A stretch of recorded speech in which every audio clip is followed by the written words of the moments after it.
오늘은 우리 교구 일꾼들을 격려하는 뜻깊은 날입니다. 우리 교회는 성도들이 참여하는 그런 목회이지요. 한국 교회는 대부분 담임 목회자가 슈퍼맨이 돼서 모든 것을 다 하는 그러한 교회로 존재했습니다만, 그러나 이제는 어느 순간 담임 목사 혼자 하는 목회가 아니라 모든 성도들이 함께 참여하는 목회를 지향하게 됩니다. 원래 성경에 나오는 교회의 모습은, 초대교회의 모습은 이렇게 어떤 건물에 모이는 교회가 아니었고 가정에서 모이는 가정교회로 교회가 시작됐습니다. 집에서 모인다는 얘기죠. 그래서 오늘 바울이 쓴 편지마다 끝부분에 보면은 누구의 집에 있는 교회라고 이렇게 표현하죠. 오늘도 16장 5절에 보면 또 저의 집에 있는 교회에도 문안하라, 저의 집에 있는 교회에도 문안하라 라고 브리스가와 아굴라의 집에 있는 교회를 바울이 떠올리고 있습니다. 뿐만 아니라 고린도에도 또 다른 편지에도 누구네 집에 있는 교회라고 그렇게 말하죠. 이렇게 건물로 교회가 존재하기 시작한 것은 로마가 기독교를 공인한 313년 이후에 많은 사람들이 예수 믿게 됐고, 그러면서 교회 건물로 존재했던 것은 313년 이후에 교회였던 것을 보게 됩니다. 그동안에 약 300년 동안 교회는 가정에서 모이게 됐습니다. 그래서 자기 집에서 믿는 사람들이 가족과 함께 모이고 주변의 사람들이 함께 모여서 그 가정에서 교회를 이루게 되었습니다. 그래서 우리가 하고 있는 이 소그룹 모임, 이름을 우리가 교구라고 붙였지만 사실은 가정교회의 모습을 가진 그런 공동체지요. 그래서 교회는 이렇게 전체 교인이 다 모이는 대교회가 있으면, 그 다음에 소그룹이 모이는 작은 교회, 가정교회라고 그렇게 이름할 수 있는 소그룹의 교회들이 있습니다. 사실은 대교회가 모여서 전체가 모여서는 예배를 드리지만, 그러나 어떤 일을 할 수는 없습니다. 그렇죠? 다 모인 사람들이 이렇게 일하게 되면 그렇게 움직이는 일이 효율적이지 않고 또 질서를 지켜서 할 수가 없습니다. 그래서 우리가 작은 소그룹으로 나뉘어서 일하게 되는 것이죠. 그랬을 때 그 작은 소그룹을 운영하는 기준들이 많이 있습니다. 우리나라에 소그룹이 가장 먼저 들어왔던 것은 여의도 순복음교회에서 했던 구역 조직이었습니다. 그 조직은 성도들을 잘 관리하기 위한 관리 중심의 조직이었어요. 교인들이 많아지다 보니까 그 사람들을 우리 교회 안에 잘 관리하기 위한 그러한 모임으로 주로 여자분들이 낮에 모이는 그런 구역 조직을 하게 됐죠. 그 이후로 80년대 사랑의 교회에서 했던 그러한 제자 훈련을 중심으로 해서 모이는 소그룹이 있었습니다. 그 소그룹은 주로 모였을 때 2시간, 3시간 모여서 사람들을 가르치는, 뭔가를 가르치는, 제자의 삶을 가르치는 공동체가 그런 소그룹의 특징이었습니다. 그런데 사람들을 가르치는 소그룹에는 사람들의 학식 정도나 여러 가지 삶의 상황이 달랐기 때문에 거기 모여서 획일적으로 2-3시간을 뭔가 같은 내용 가르친다는 것은 무척 또 어려움이 있었습니다. 그래서 그다지 성공적인 모델은 못 됐던 것이죠.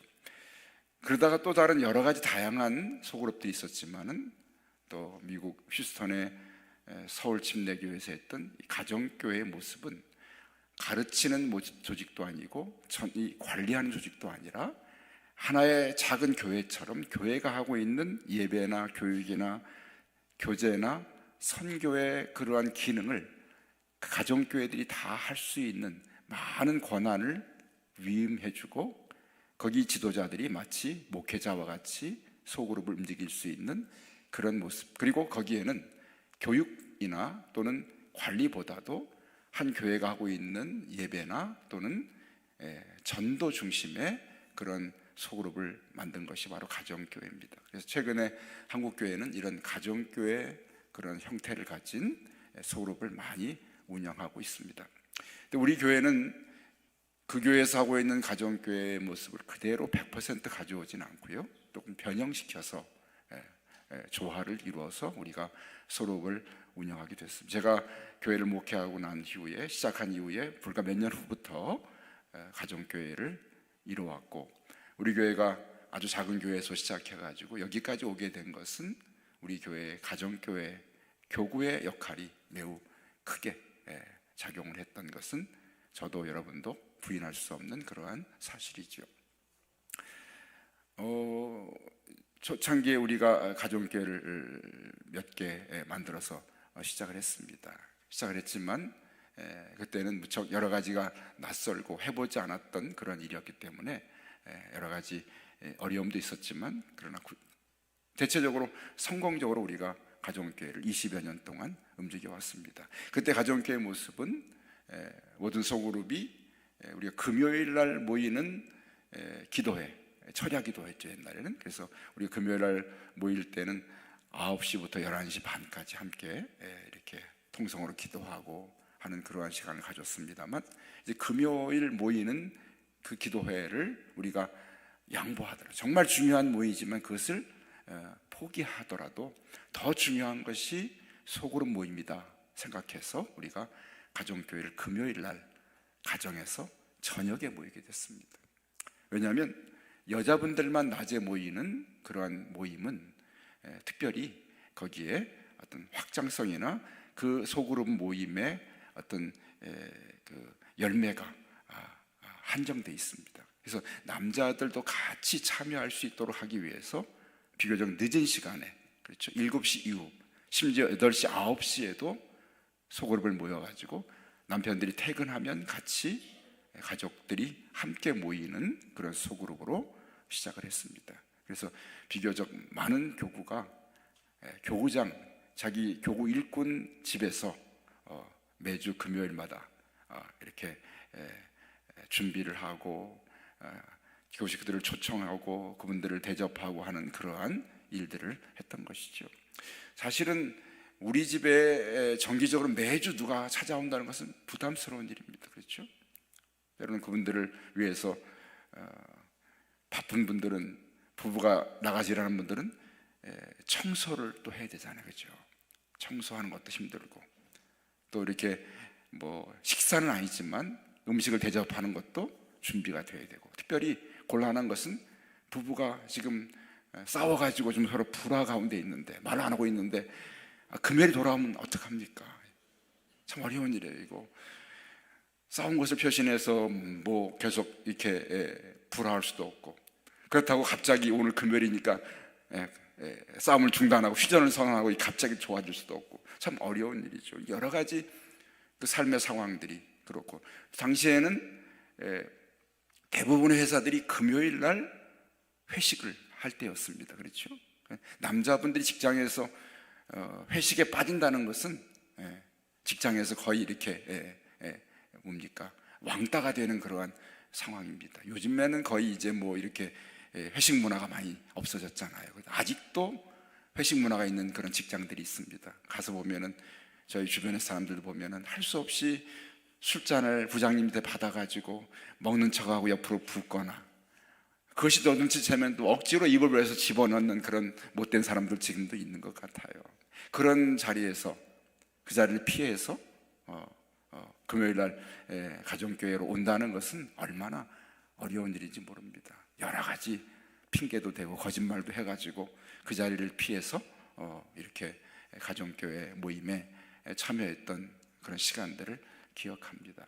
너무 감사하죠. 그래서 지난 10여 년, 20여 년 동안 매주 금요일 날 자기 집을 하나의 교회처럼 개방하고 교구 식구들을, 가정교회 식구들을 초대해서 예배를 드렸던 그런 가정들을 제가 기억합니다. 너무 감사하고, 그 헌신과 수고를 하나님이 다 갚아주셨어요. 저는 그것을 보면서 자신의 집을 교회로 드린 가정을 하나님 축복하지 않으실 수가 없죠. 당연히 축복하시죠. 얼마나 기쁘게 여기시겠습니까? 우리 믿는 자들이 모인 그곳이 교회예요. 우리 여기서 모이면 여기가 교회지만, 옆에 안양천 가서 모이면 안양천 그곳이 교회입니다. 우리들이 모인 곳이 교회죠. 그래서 우리들이 가정에서 모임, 그 가정이 또한 교회가 되는 것입니다. 그래서 그런 가정교회 모임을 통해서 우리가 점점 더 가정교회가 늘어나서 8개 정도 시작했지만 18개로 지금 우리가 확장이 돼서 교회 모든 일들을 이 소그룹 교구 모임을 통해서 이루어내고 있습니다. 이 모임은 교구 일꾼들, 교우장님들이 마치 이 목회자들처럼 그만큼의 역할을 하고 있죠. 교회의 모든 소식을 전하고 또 교구 식구들의 소식을 또 저에게 전해주고, 그래서 함께 공동으로 돌보는 그런 역할을 합니다. 그리고 교회에서 청소를 한다든지 밥을 짓는다든지 또 어떤 전도를 한다든지 어떤 행사를 할 때 모든 일의 그러한 중심은 교구 일꾼들을 통해서 그렇게 전파되어지고 또 그렇게 실행되어지는 그런 역할을 하는 것이 우리 교회의 가정교회 구조입니다.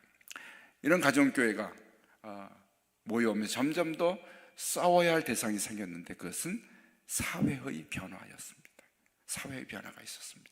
사회는 20여 년 동안 급격하게 변한 것이 개인주의입니다. 그리고 자신의 신앙에 대해서 누가 간섭하기를 싫어하는 그런 신앙의 형태로 급격하게 바뀌어져 가고 있었습니다. 그래서 이제는 교회를 내가 나오지만 이순신 같은 교인들이 많이 생겼어요. 나의 교회 출석을 아무에게도 알리지 말라. 이순신 교인이 생겼어요. 나를 건드리지 마라. 나를 아는 자가 나를 건드리면 나는 그 교회 안 나온다. 그런 이순신 교인이 많이 생기게 되고, 그래서 그런 분들이 교회로 오긴 하지만 소그룹에다 연결해주면 거기에 참여하지 않고, 그리고 소그룹의 간섭을 받는 것을 매우 싫어하는, 단지 예배만 드리는 신앙인으로 있기를 바라는 시대가 됐습니다. 그래서 하나의 개인주의적인 삶의 형태나 또는 공동체에 참여하는 것을 싫어하는 그런 사회의 변화에 대해서 교회가 사실은 가장 큰 위기는, 교회의 가장 큰 위기는 언제나 사회의 변화입니다. 사회가 바뀌는 거죠. 사회생활의 변화죠. 그렇죠? 주 6일을 일했던 사회가 주 5일이 되면서 교회 신앙생활의 형태가 바뀌어졌어요. 그렇죠? 주 5일이 되면서, 그렇죠? 그러면서 주 5일이 되면서 사람들의 그런 삶의 중심이 나의 여가나 또는 가족의 놀이 또는 여행 또는 먹는 이런 음식, 이런 자신의 어떤 삶을 즐기고 누리는 것으로 거기에 많은 비중을 두다 보면 자연히 교회 생활이나 교회 모임에는 당연히 등한이 되는 것이 너무나 당연한 것입니다. 그래서 우리가 싸워야 할 가장 중요한 싸움의 대상은 사회의 급격한 그런 변화고, 그 세상을 본받는 일에 대해서 우리가 싸워야 할 그런 대상으로 생각을 하죠. 교회 공동체가 지금 한국교회도 힘들어진 가장 중요한 하나의 이유는 사회 변화를 한국교회가 따라가지 못하고 있습니다. 사회는 너무나 급격하게 변하고 있는데 한국교회는 거기에 대해서 대응하지 못하는 것이죠. 그러면서 우리 교회의 소그룹 또는 우리뿐만 아니라 한국교회 모든 교회들이 마찬가지 같이 겪는 어려움이 바로 소그룹 모임의 어려움을 갖고 있습니다. 최근에는 코로나를 겪으면서 더 큰 어려움을 직면하게 됐습니다. 그렇죠? 코로나의 3년을 겪으면서 이제 사람이 예배도 대면하지 않고 비대면으로 예배를 드리는 사람들이 많이 늘어나냐면 당연히 비대면 예배를 그렇게 원하는 사람들이 소그룹 모임에 참여하지 않게 되고, 그렇죠?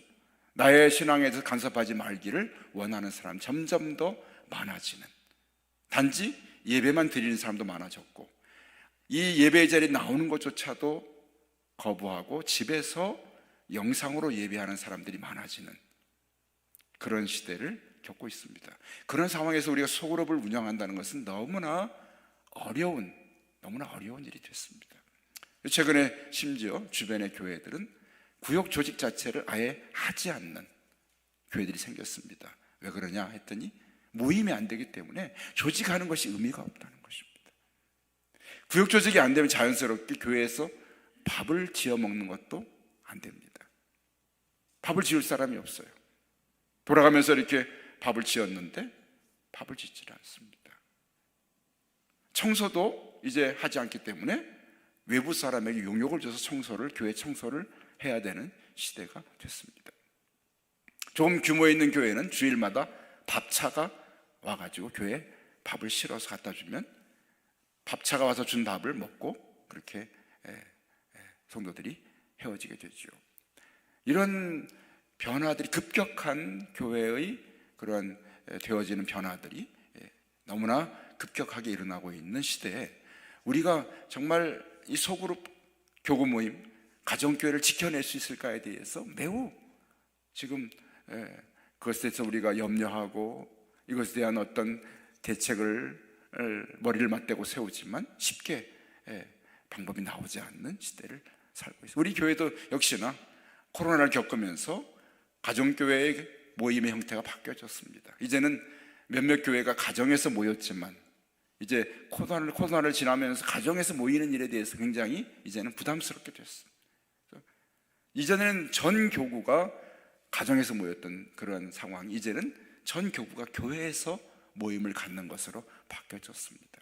그리고 평일날 모였던, 금요일이나 목요일날 모였던 그런 모임이 많이 모이지 않기 때문에 이제 주일에 모이는 교구 모임으로 바뀌어졌습니다. 교회를 와도 이제는 일주일에 주일에 한 번만 오겠다 이거죠. 금요일이나 수요일날 다른 날 오기가 부담스러운 거죠. 한 번에 와서 한꺼번에 다 해결하고 가겠다.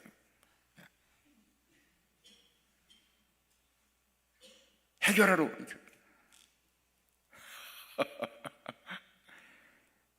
주일날 와도 주일 예배 한 번만 드려. 무슨 오후 예배 드리고 무슨 모임하고 싫다는 거죠. 주일 예배 한 번만 딱 드려. 그것도 시간도 새벽 7시 1부, 9시 2부, 11시 3부, 1시 4부, 5부. 내가 원하는 시간에, 내가 준비된 시간에, 내가 편리한 시간에 와서 예배 드리고 가겠다. 이렇게 신앙의 양태가 바뀌어지는 시대를 겪고 있습니다. 신앙은 내가 선택하고 내가 원하는 대로 하는 것이, 그 신앙은 아무 소용이 없습니다. 신앙은 하나님이 정하신 것을, 하나님의 법을 따라서 하는 것이 신앙인 것을 결코 양보해서는 안 될 줄로 믿습니다. 신앙은 하나님이 정하신 것을 내가 따르는 거예요. 내가 원하는 것을 하나님께 해달라는 것이 아니라 하나님이 정하신 것을 내가 따르는 것입니다. 이것이 바뀌어지면 그 신앙은 아무 의미요, 아무 힘이 없어요. 내가 원하는 대로 하면, 내가 원하는 대로 안 되면 그 신앙은 포기하게 되는 것입니다. 하나님이 원하시는 신앙을 내가 따를 때, 내가 힘들고 어려워도 그 신앙을 따를 때 그 신앙이 능력이 있고 그 신앙이 어려움을 이겨낼 수가 있는 것이죠. 그렇습니다. 그래서 우리는 양보할 수 없는 몇 가지가 있습니다. 예배, 양보할 수 없는 것이죠. 소그룹 모임, 양보할 수 없는 것입니다. 말씀을 배우는 것, 양보할 수 없는 것입니다. 아무리 시대가 바뀌고 세상이 변해도 신앙에 있어서 우리가 결코 포기하거나 양보해서는 안 되는 것은 바로 이러한 것들입니다. 그 중에 하나가 가정교회 모임이죠. 물론 양보하는 것은 우리가 어떤 시대의 변화를 따라서 우리가 조금 운영하는, 어떤 소그룹을 운영하는 그러한 변화는 얼마든지 우리가 해낼 수 있어요. 양보할 수 있는 것이죠. 시간을 바꾸거나 모임의 장소를 바꾸거나 이런 것들은 우리가 바꿔낼 수 있는 그런 일이지만, 기본적인 소그룹의 모임의, 가정교회의 모임의 의미는 절대로 우리가 포기해서는 안 된다라는 것입니다. 그래서 오늘 우리 교회는 이제 대부분의 사람들이 함께 모이기 위하여서 주일 모임으로 지금 가정교회 모임이 바뀌어지고 있습니다. 어쨌거나 주일에 모이더라도 가능하면 속해 있는 모든 교구 식구들이 함께 모일 수 있도록 그렇게 교구 일꾼들이 함께 격려하고 함께 또 기도하고 함께 권면해서 모이는 것이 참 중요하다, 그런 시대가 됐습니다. 그래도 우리 교회는 아직은 소그룹 모임이 힘이 있습니다. 그래서 이 소그룹 모임에 가장 중요한 것은 소그룹의 리더들입니다. 지도자들이죠. 오늘 교구장님들이 제가 해야 될 일을 18분의 1을 나누어서 서로 그 일을 지금 감당해 주고 있습니다. 이분들이 해주고 계신 이러한 수고가 우리 교회에 저와 함께 협력해서 함께 목회를 하고 있는 그러한 목회자들과 마찬가지입니다. 그래서 오늘은 이렇게 수고하는 우리 교구 일꾼들을 우리가 격려해 드리는 시간입니다. 우리 교회, 우리 교단은 모든 직분, 목사나 장로님이나 이런 직분자들에 대한 청년이 있습니다. 호적의 만 71세 하루 전까지가 우리 교단의 법입니다. 그래서 우리 교단은 그 법을, 물론 이제 언젠간 정년을 연장하긴 할 겁니다. 왜냐하면 최근에 제가 신학대학을 들어갈 때는, 대학원을 들어갈 때는 5천 명이 왔어요. 목사가 되겠다고. 지금은 300명도 안 옵니다. 얼마나 줄었어요. 그러면 1년에 목사가 되기 위한 고시, 강도사 고시를 보는 게 1년에 900명씩 이렇게 붙였거든요. 지금은 200명밖에 안 됩니다. 그럼 앞으로 우리 교단이, 교회가 약 10,000개가 넘는데 200명의 목회자가 1년에 들어와 가지고는 은퇴하고 물러나는 목회자들을 충당하기가 어렵다는 것이죠. 앞으로 그래서 몇십 년 후에는 교회가 담임 목사를 구하기 어려운 그런 시대를 맞을 수 있습니다. 이미 미국에서는 교회에 목사가 없는 교회들이 많이 생겼고 1년에 수천 교회가 교회를 팔겠다고 하는 매물로 나와 있는 것이 미국 교회의 모습입니다. 우리 교회도 어쩌면 우리나라도 언젠가는 그러한 상황을 맞을 때도 있다는 사실이죠.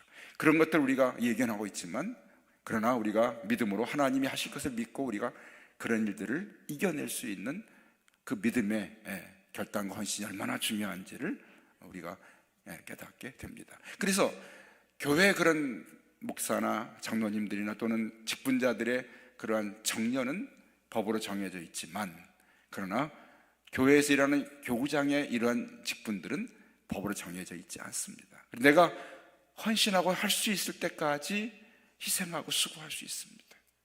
할 수 있습니다. 그래서 오늘 우리 교구장님들 한번 교구장이 되시면 계속해서 이 일을 헌신하고 수고하게 되어 있습니다. 제가 늘 말씀드리지만 우리 남편이나 또 우리 가정이 가장 되고 싶은 것은 장로님이 되고 싶어 하기보다도 교구장이 되어서 헌신하기를 원해야 됩니다. 하나님, 내가 몇몇 사람을 돌볼 수 있는 일꾼이 되게 해주십시오. 내가 목회자가, 신학교 가서 목회자가 되는 것은 아니지만, 그러나 내가 평신도의 삶을 살면서 누군가를 내가 돌볼 수 있는 그러한 헌신을 할 수 있는 것이 얼마나 영광스러운 것이죠. 목회자는 당연히 해야 될 일입니다. 그러나 평신도들이 누군가를 돌보는 직분을 맡는다는 것은 얼마나 영광스럽고 하나님 기뻐하신 일인지 알 수 없습니다. 그래서 오늘 교우장님들은 그래서 고맙고 정말 영광된 일꾼들입니다.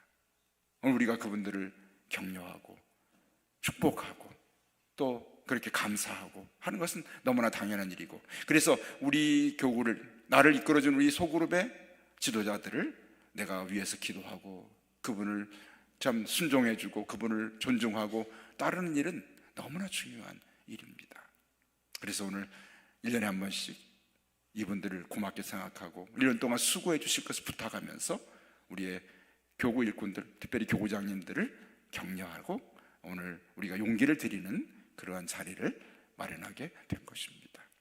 우리 교회는 다 모이는 교회도 중요합니다. 그러나 다 모이는 교회가 할 수 없는 많은 일들, 90%의 일은 소그룹 작은 교회들이, 교구 교회들이 하게 됩니다. 그 일을 맡아서 수고하는 오늘 일꾼들을 여러분 마음껏 기도해 주시고 헌면하고 격려해 주시고, 오늘 우리를 위해서 늘 기도하고 우리 가정을 위해서 기도하고, 우리를 가정의 문제들을 놓고 염려하고 그렇게 돌아보는 그런 일꾼들이 우리에게 있는 것 얼마나 감사하고, 이분들이 정말 하나님 부르실 때까지 일을 잘 감당하고 정말 내가 더 이상 할 수 없는, 힘이 없어 할 수 없을 때까지 그 일을 감당할 수 있는, 그래서 우리 교회가 점점 더 많은 부흥이 되어서 더 많은 교구장들이 세워지고 더 많은 소그룹 가정교회 지도자들이 세워지는 그런 교회가 되어야 할 줄로 믿습니다. 교회의 진정한 부흥은 소그룹이 늘어나는 것이에요. 진정한 부흥이에요. 오늘 교회가 이분들을 통해서 다시 한번 이분들을 세워드리고 용기를 드리고 격려하는 그런 일이 될 때, 오늘 우리 교구장들이 정말 잘 서셔서 힘있게 그렇게 일하실 때 교회는 건강하고, 그리고 교회는 능력 있고, 하나님 맡기신 일을 잘 감당할 수 있는 그런 정말 살아있는 작은 교회들이 살아있는 우리 금천교회 공동체가 되어야 할 줄로 믿습니다. 오늘 여러분을 위해서 기도하는 권면하는 위해서 마음껏 오늘 용기를 드리고 감사하고 또 격려해 드리고 위해서 기도해 드리는 오늘 행복한 교구장 격려 시간이 되시기를 주님의 이름으로 간절히 축원합니다. 아멘. 기도하십시다. 하나님,